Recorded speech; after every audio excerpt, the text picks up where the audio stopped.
white women. Watch this video, and I'll be right back. Hello, what's up?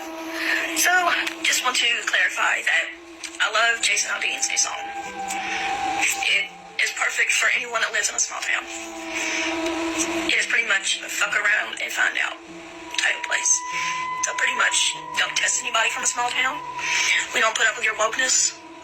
We don't put up with your idiotic ideology. None of it. We don't put up with it. We don't put up with your trans BS, your child molestation. No, we don't put up with that. Small towns, or like it says in the song, pretty much fuck around and find out. So, if you grew up in a small town and you're Southern like me, you get the gist of the song, okay? That's all there is to it. It's pretty much just saying that we don't play. It's not racist. It's not homophobic. It's just saying, fuck around and find out. Try bringing that woke stuff to our part of the woods. What you gonna do? And you'll see real quick what happens. What you gonna do? No, that's not a threat. That is a promise. That's a threat. Peace. Now here's the reason why that song is problematic. Watch this video, and I'll be right back.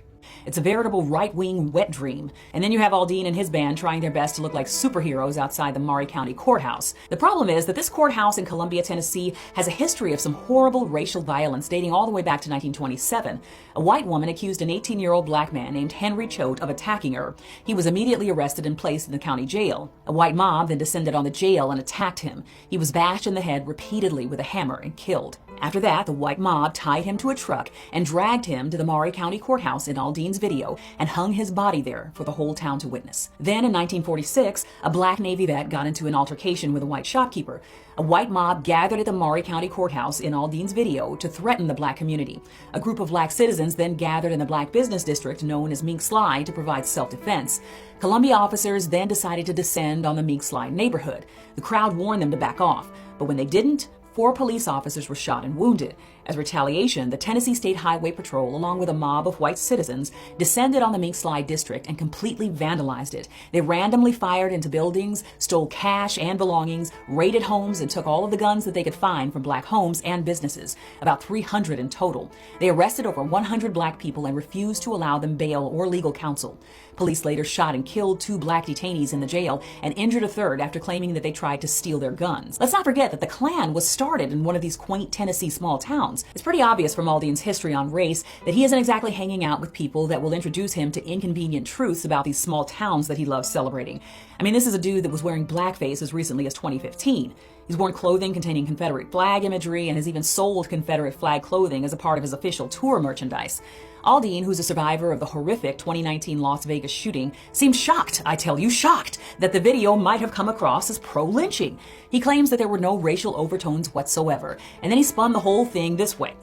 Try that in a small town for me refers to the feeling of a community that I had growing up, where we took care of our neighbors, regardless of differences of background or belief. I'm sorry, I must have missed that messaging. I was too busy listening to you make very thinly veiled threats of violence towards anyone who protested police brutality or burned a flag as a political statement. There is such a disconnect between the message that Jason Aldean is putting out there and how he wants to be perceived. And this is the history of soft bigotry and racism in this country.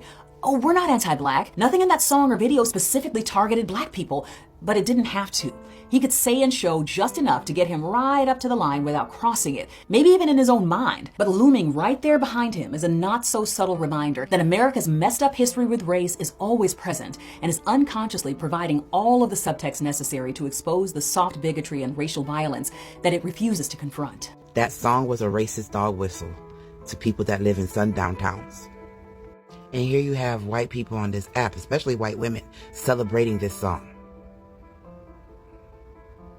A racist, uneducated white woman is the second most dangerous person in America, especially when it comes to BIPOC. I said what I said. Remember, diversity, equal power, we could change the world when we work together and protect black women. White women, go collect your people.